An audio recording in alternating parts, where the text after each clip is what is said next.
It is again my great honor to introduce Nicolas, who works for Software Heritage, a universal archive of source code. And you have the stage. Thank you, Evangelos. Yeah, thank you all for being here. Thanks to Debian for having me. So I'm really excited to be here and be able to talk about, I think, what is the most significant project that I've had the chance to contribute to, which is Software Heritage, and how we are building a community that will safeguard the software commons. So a short introduction, software, as we all know, is pervasive. It's all around us. It's in our pockets. It's in data centers. It's in our streets. It's making decisions on our behalf for most aspects of our daily lives. And there is not a single sector that is not touched by software today. And we know that software is built from source code. Source code is very special in that it is knowledge that happens to be executable. Hannah Belson put it very well in his seminar course on programming, is that programs must be written first for people to read and only incidentally for machines to execute. So even in the earliest examples of source code that we can find, such as what has put men on the moon, to more recent examples where institutional knowledge, or maybe the lack thereof, is encoded in comments inside source code. Source code does provide a view into the mind of the designer of the software. And source code, like the community is recognizing that source code is a key asset of humankind. In 2019, the Paris Call on Software Source Code as Heritage for Sustainable Development has been published by UNESCO in Paris. And the key point of that call is that we need to recognize software source code as a fundamental enabler in all aspects of human endeavor. And we know that open source software is precious technical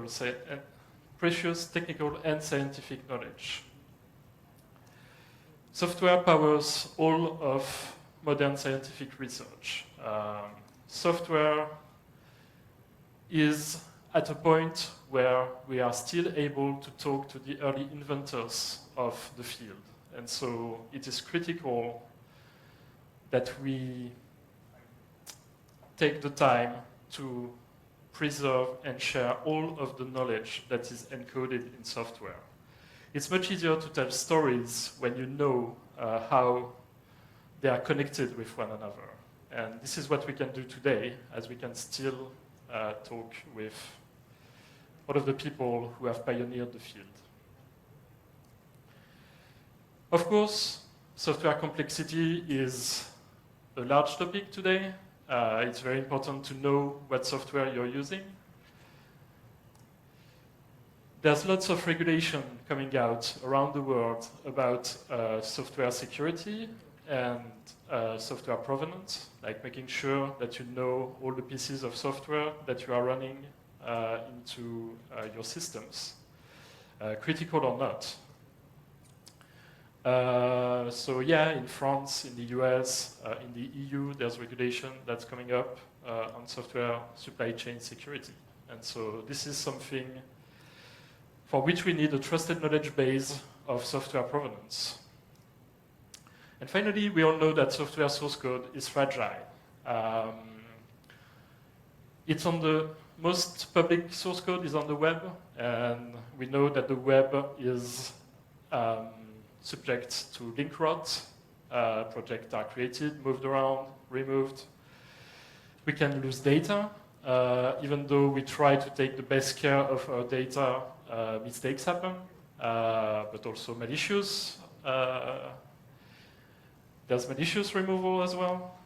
It happens. And we know that the hosting platforms are coming and going. There's been a lot of consolidation in the last years. Google Code and Gitorious have shut down in 2015. Bitbucket has removed Mercurial support in 2019. GitLab.com was even considering removing access to inactive projects just last year. They backed out that project, but I mean, hosting is a cost, and it's a cost that maybe not everyone can keep on paying forever.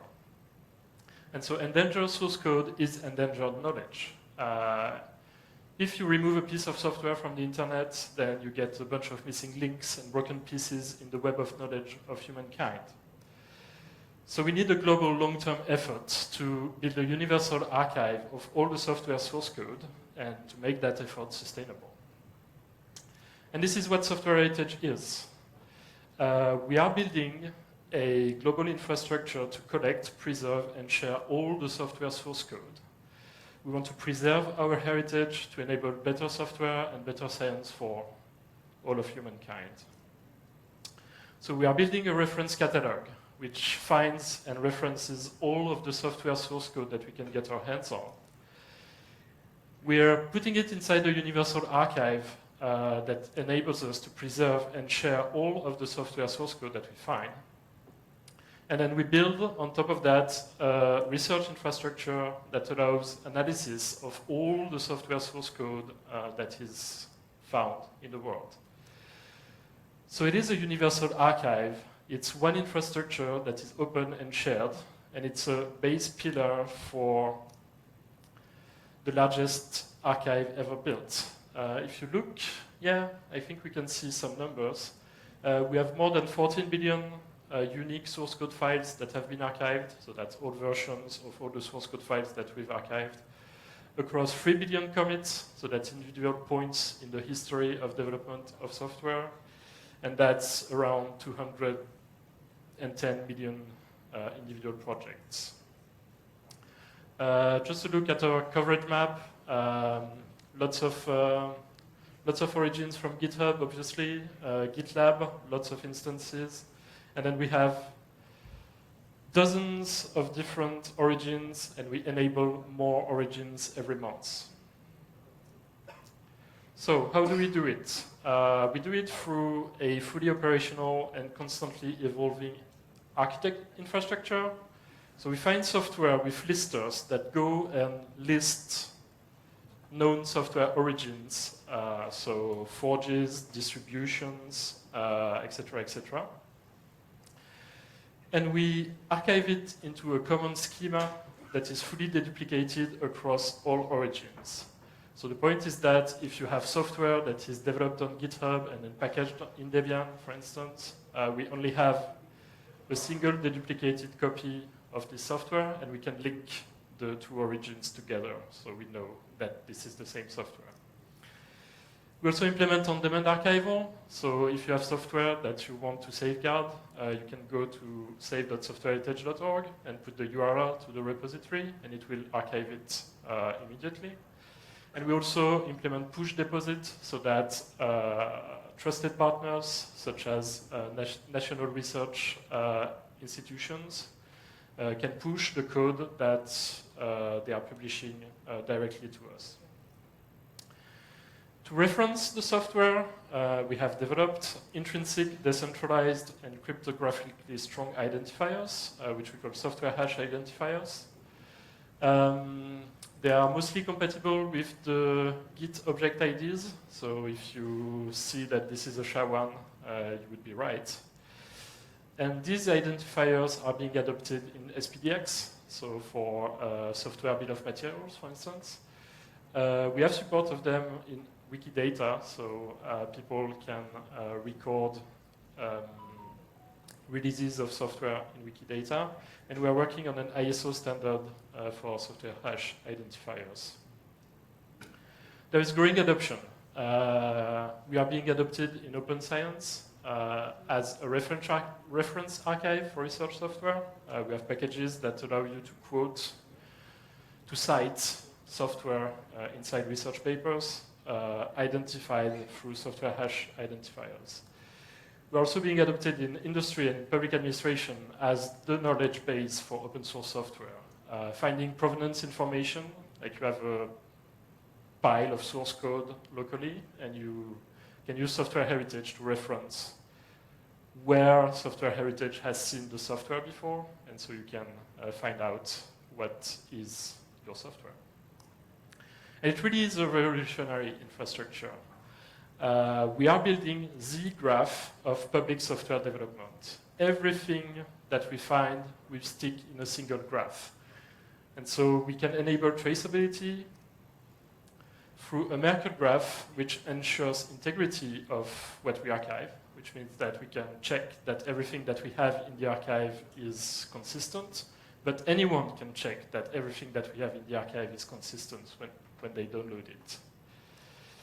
It is a pillar of open science, reference archive, which enables the trifecta of open science, which is open access repositories for papers, open source repositories for software, and open data repositories.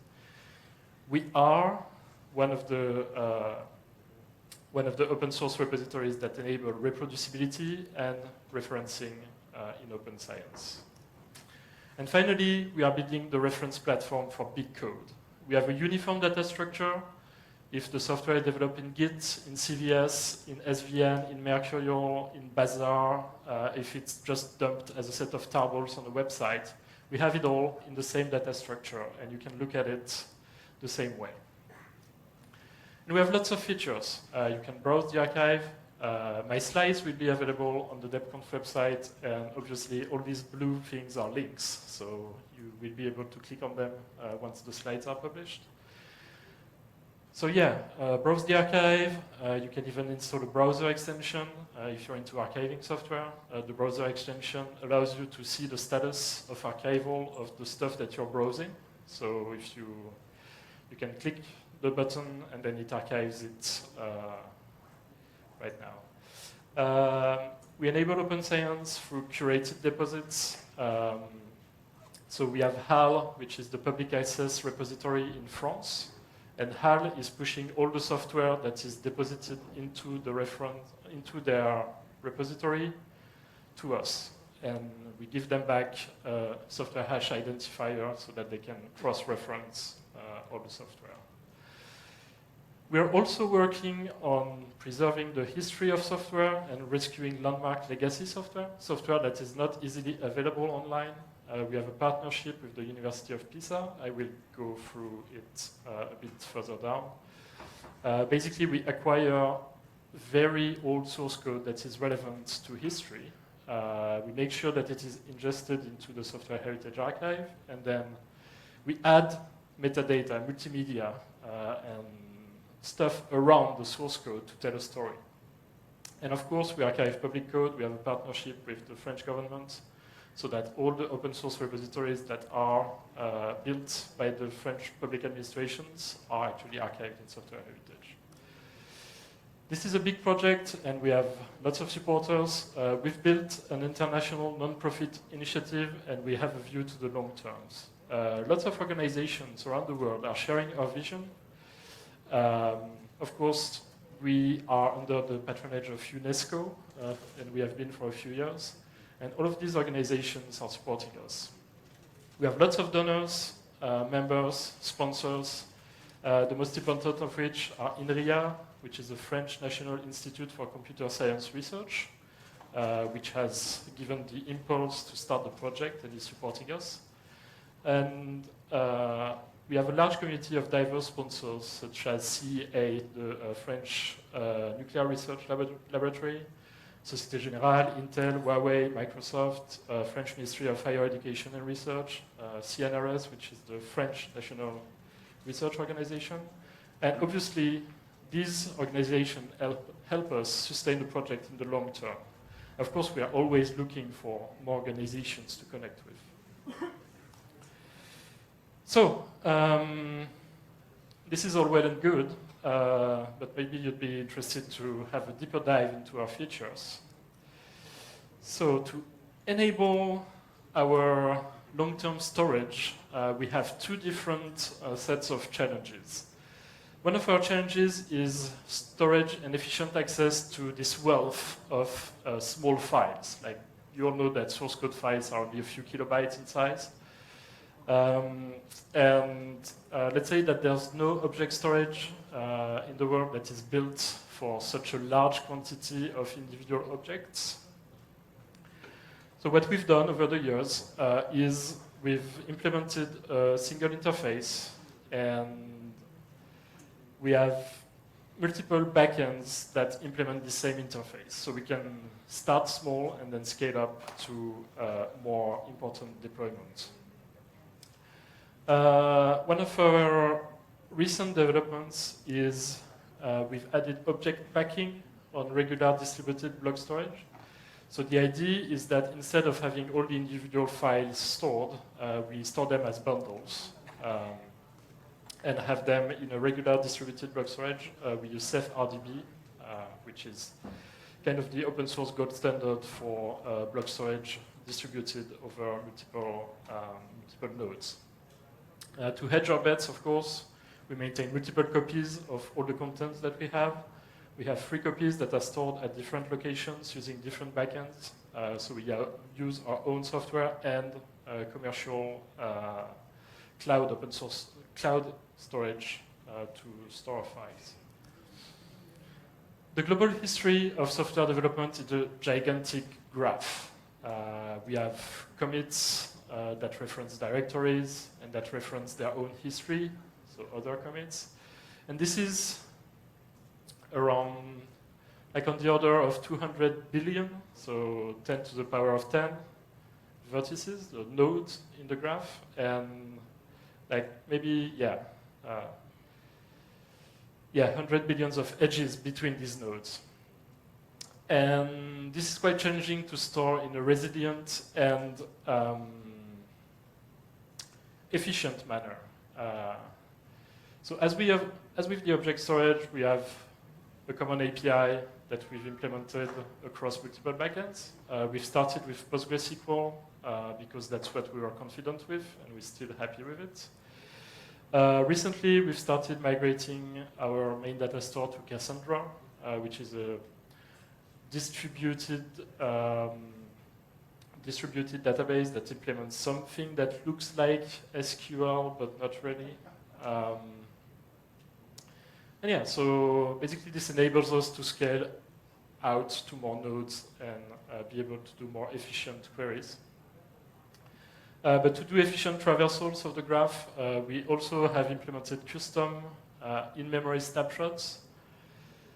Basically, the idea is that we can compress the edges that are in the graph to be able to do efficient queries, and we turn tens of terabytes of data into a representation that fits into 200 gigabytes of RAM, so that's pretty cool. This is technology that was developed at the University of Milan for analysis at the scale of the World Wide Web. And turns out that source code has a similar scale to the World Wide Web. So that's that. We are, of course, building a mirror network. For now, everything that I've talked about, I personally have access to because I'm one of the sysadmins in the organization. And so I would technically be able to wipe everything out. I don't want to be able to wipe everything out. This is something that's very unnerving. So against intentional or unintentional destruction, against legal framework changes, of course, we are hosting everything in France. So we are bound to the jurisdiction of France. And we are one organization. We might disappear. So we want to be resilient against all of these issues. So to do that, to avoid a single point of organizational failure, we have now 2 deployments in progress of mirrors.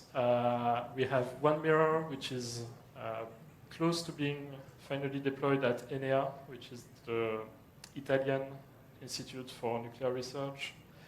And we have one deployment which is being done under the aegis of the European Open Source Cloud, Open Science Cloud, sorry, at GRNet in Greece. to put data inside this storage, we have an archival framework, of course. And so this is split, as I said, into listers. Listers make sure that we can list all the origins that we have, all the software that we know of. We have VCS forges, so GitHub, GitLab, Gitty, Forgejo, Pager. We have support for, what's the name? Heptapod, which is the GitLab fork with support for Mercurial, etc., etc. So on this, we can list version control system repositories. We also have support for, let's say, more, I won't say historical, but like more classic distributions, Debian-based distribution, Red Hat-based distributions. We also have support for language ecosystems, PyPI, Ruby, PHP, I think, as well, etc., etc. And so we also have support for more, well, different distributions like NixOS and Wix, Geeks, which we all archive into the same data model. So there's a link to the documentation of all the components that I'm describing. And so these lists of origins, we give them to our loaders. So what the loaders do is they convert source code as published into the common data model, and they ingest the data into the archive. So version control software, software releases, everything gets into the same data model. A lot of this coverage work has been done under grants. So other companies have been working on software heritage as well as software heritage, the foundation itself, which has allowed us to introduce new coverage almost every month for the past year or so. On-demand archival is handled through two processes. The save code now is what you can see on the website. So it's a separate autoscaling infrastructure that can save as fast as possible. And we have support in there for all the VCSs that we support. So Git, Mercurial, Bazaar, CVS, SVN, everything is supported. We have public APIs. So even anonymous requests can go through. If you create an account, you have a raise rate limit. And if you have a good reason to have an even higher rate limit, talk to us, and we'll be happy to arrange that for you. And I've talked about the browser extension already, which uses the APIs, of course. The push-based architecture that we have is based on SWORD. SWORD is basically the common archival protocol that is used by like libraries, other big institutions. So it boils down to you push a set of tarballs and you receive the pointer to the software hash ID that we've archived for you. The audience is academic partners, like I've said, automatic ingestion of the source code that has been deposited through open access repositories. So you have a research paper, you have a bundle of software that you've used to generate the paper. You can archive that alongside the paper and cross-reference. And this is what we enable.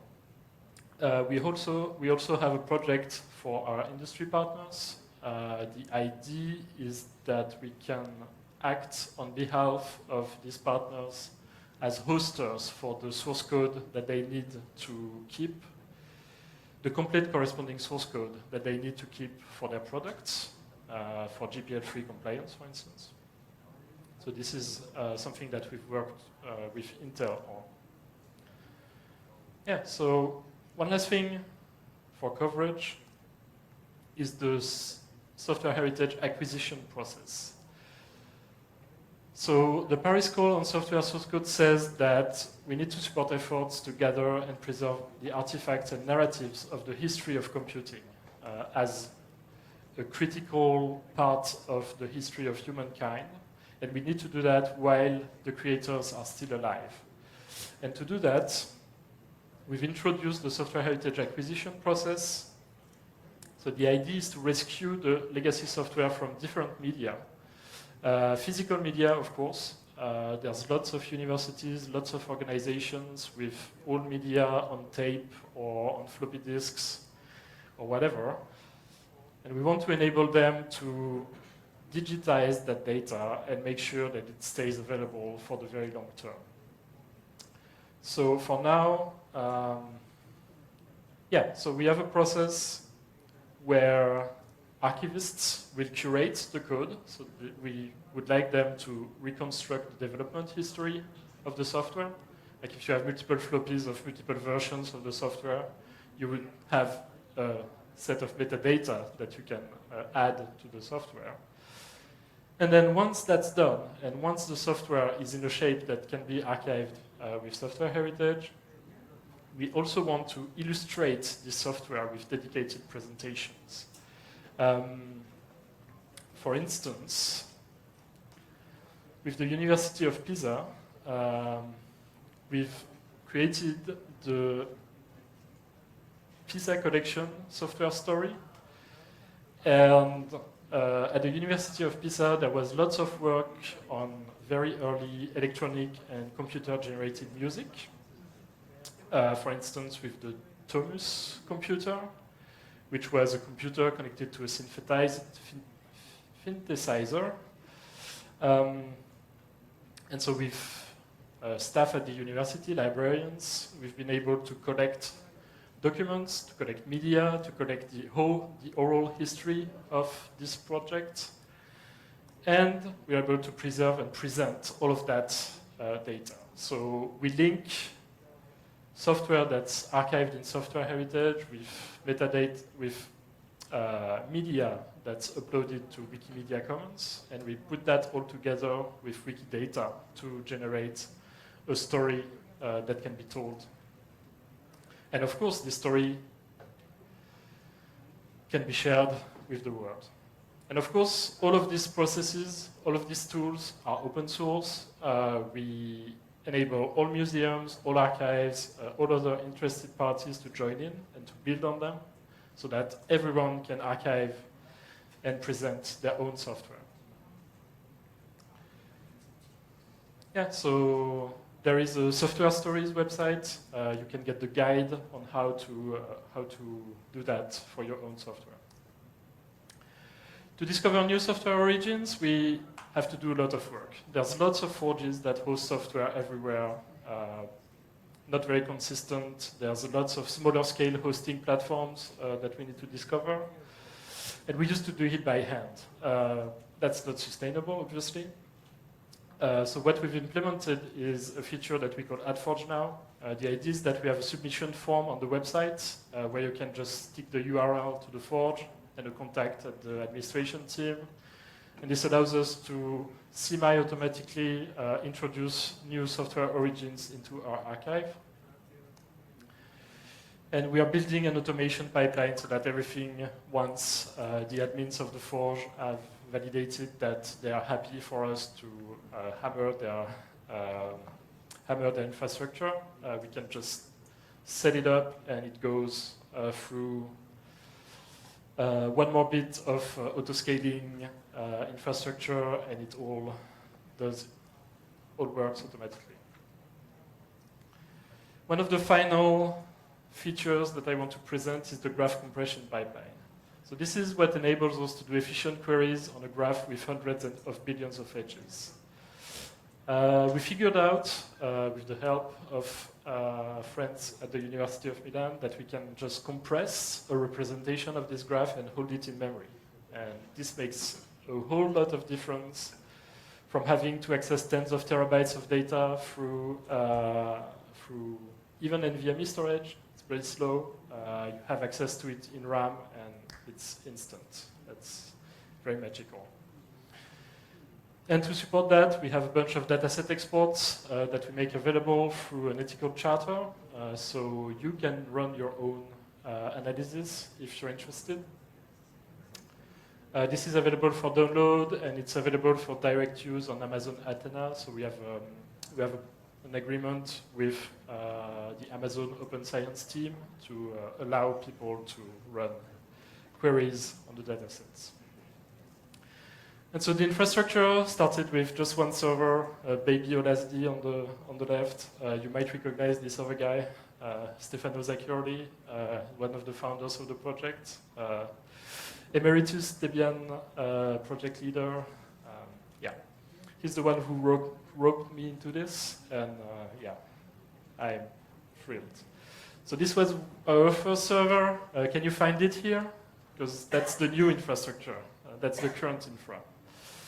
I think it's somewhere down there. Anyway. Yeah, so we have more than 1 petabyte of source code files that are replicated 3 times by us, plus whatever the mirrors are doing.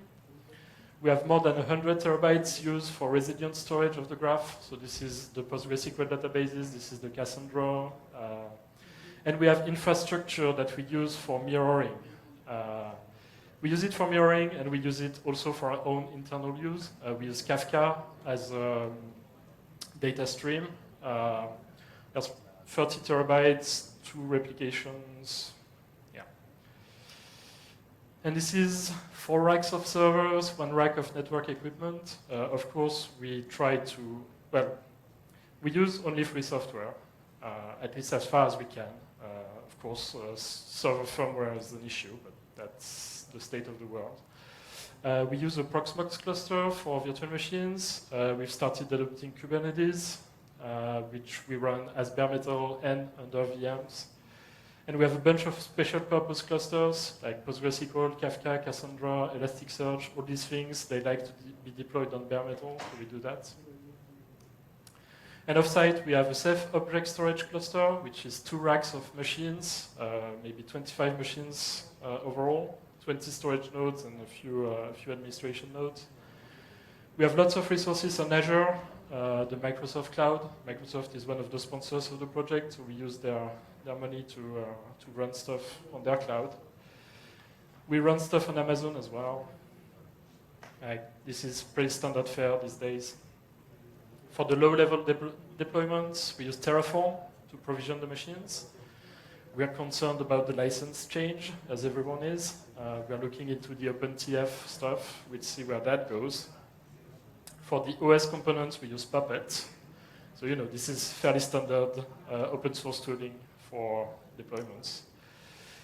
We've been adopting Kubernetes more and more recently. It's been allowing us to scale up, down, sideways, everything. And we're starting to get fairly comfortable with it. So we have not recompiled the slides, but anyway, we're using Rancher and RKE2 as a distribution, Argo CD for continuous deployment, with a bunch of Helm charts that we develop ourselves. And everything here has links to the actual stuff that we use to deploy. So everything is open, everything can be looked at. Yeah. Jenkins pipelines, still, at some point, we'll figure out a way to run GitLab CI. Yeah, all in public. In our GitLab instance, you can see our Jenkins. We have a bunch of IRC channels that we use for discussions, real time, so you can have a look and see what we are doing. Most of it is public, so you're welcome to join. You can browse our documentation on the docs.softwareheritage.org website. And yeah, as I said, all our infra is public. Yeah, everything you can click and you get a bunch of lines of code. So we have a core team that is employed by INRIA or by the Software Heritage Foundation directly. This is us. We have a lot of ambassadors. Ambassadors are from all around the world, and they will advocate for software heritage in their communities. So they are the key users, and they help us get quality feedback for our features, from our current users, from our potential users. They find use cases. And they're a generally nice bunch of people, so we are very happy to work with them. Of course, This work wouldn't be possible without the help of foundations. So we have NLNet and the Sloan Foundation have been supporting the project through grants programs, so allowing companies and individuals to work with us on some parts of software heritage. And of course, the mirrors and the storage partners are really important to make sure that everything stays resilient and stays so for as long as possible. So yeah, this is a call. This is a call to realize a grand vision of bringing together academia, industry, civil society, governments, the free software community, to build a global infrastructure for open and better software at the service of humankind. We are the first brick. We are open source, non-profit, worldwide initiative. We are building ourselves to be a long-term initiative that will enable all of these things: archival, reference, qualifications, sharing, reuse, all the things we want to do. And of course, a lot more is needed. Like, we are a small team, bigger than what it was when I last talked about software heritage at DebConf, but still. And we want to be a catalyzer of something much bigger. Like, I know, there's lots to be done. We are focusing on software, but we don't do documentation, for instance. So we need to partner with an organization that will want to work on archiving the documentation of projects, discussions, mailing list discussions. We've not touched that, and we won't. But it would be nice if someone would do that, etc., etc. So you can help. You can use us, you can adopt us, you can advocate for us, you can contribute, fund, support. Join us. Yeah. Thank you for your time and attention. I think we have something like 8 minutes for questions, so I'd be happy to answer them if I can.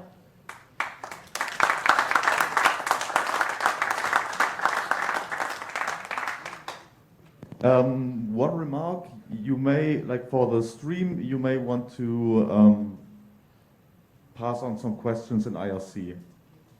And with that, hi. Thanks for the interesting talk. I'm working in the Debian Med project in Debian Science, and we have some software which is, well, I guess you pass snapshots.debian.org. Yes. Right?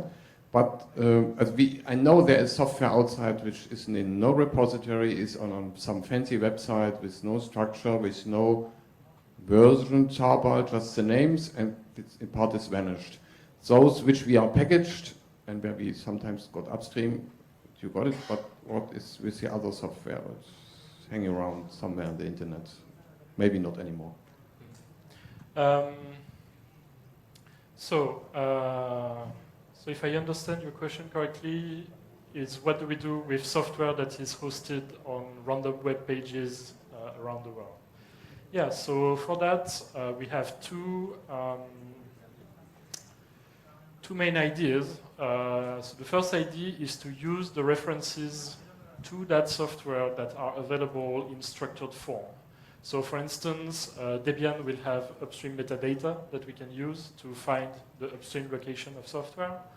We are also looking at distributions that directly use the upstream hosting space to get the source code. So for instance, that's what Gix or NixOS do. And so through these listers, we get the links to actual tarballs that we can archive. If that's not possible, we can also generate a manifest. So we need to have someone who generates a manifest of the list of the tarballs that are available, and then we can use that to ingest into software heritage. Does that answer your question? Yeah, more or less. The second question, I mean, you have a huge database of code. Do you intend to put it on to train some AI to answer questions about code or something like this? So I do not think that we as software heritage have the resources to do that ourselves. Yeah, I don't know yet. I know there's been interest, but it was not like pointed interest. It was just, it would be nice if maybe you could but no actual resources have been put into it yet. We will make sure that we will ensure that all data exports are used through our ethical charter. We do not want random users to do random things with the data. We have a framework in place to make sure that the data access is sensible. It is all free software. At least we try to only archive free software, and we presume that most of the software in the archive is free, for now at least. So people are still bound by the terms of use of the individual software that is in the archive, as well as the overarching requirements for using the collected data, at least under EU legislation. So, yeah. Hi, thanks for working on this. It's really cool. I'm curious what you kind of just alluded to is that like most of it is free software, so like that's the goal. I'm curious how you deal with like takedown requests, whether for copyright, for other reasons, and like whether you've been getting a lot of takedown requests.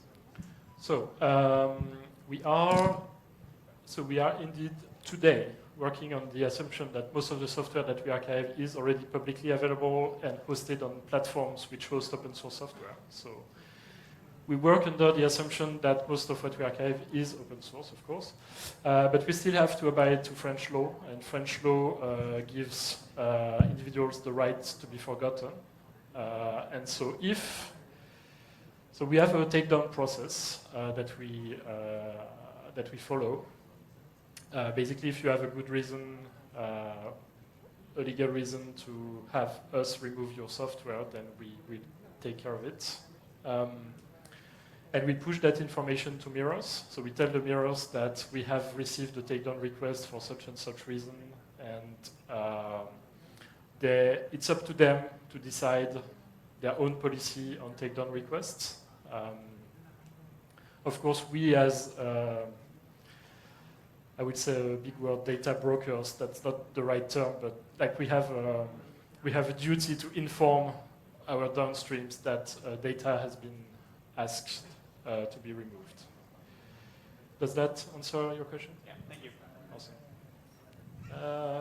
Yeah, thank you very much for your interesting talk and the project. I have one question. How do you solve the problem of deduplication? So you have Debian, you have Red Hat, it always be so you have similar packages in different distribution, and how you solve it? Yeah. So we built our data model in a way that is content addressed. So every object is identified by a hash of its contents.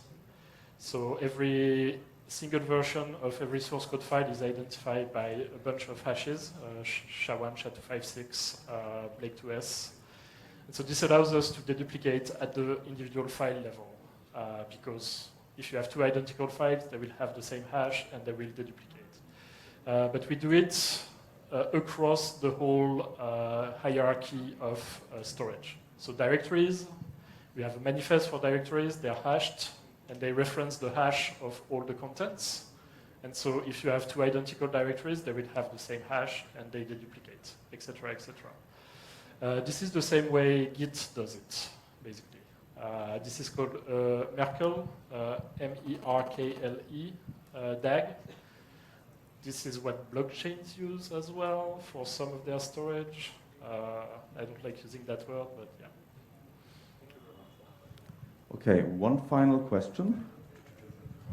Hi, thanks again for providing this awesome thing. So you mentioned this piece of work to archive important early computer science source code. So my question, I mean, is that limited to open source, or are you also interested in, I mean, if the authors say, okay, this is very old, it's proprietary back then, but now we make it available. So I understand correctly, and how do you do the metadata there, and how does that work? Yeah, so our end goal is to archive all software. Free software, proprietary software, available software, unavailable software, we want to archive it all. We have so far focused on free software because that's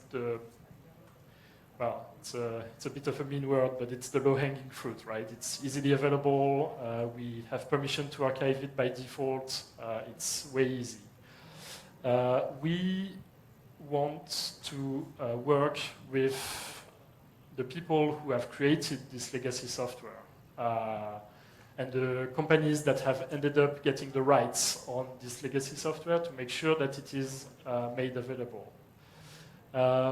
So we are doing this work. The Computer History Museum is doing this work in the US as well.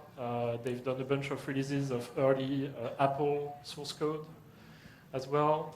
For now, these releases are under terms of use that wouldn't allow archival inside software heritage because they are restricting the use of the software. But yes, we are working with a network that's called the Software Preservation Network. And so all the stakeholders in this archival space are working together to try and come up with guidelines for how to make the best use of all this landmark software and make sure that it can be preserved for the very long term.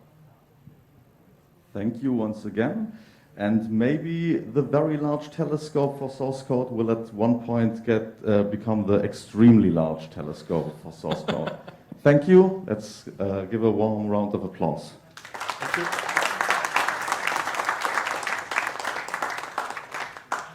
Of course, I'm around all week, so feel free to come up to me and ask more questions. I'm happy to answer them.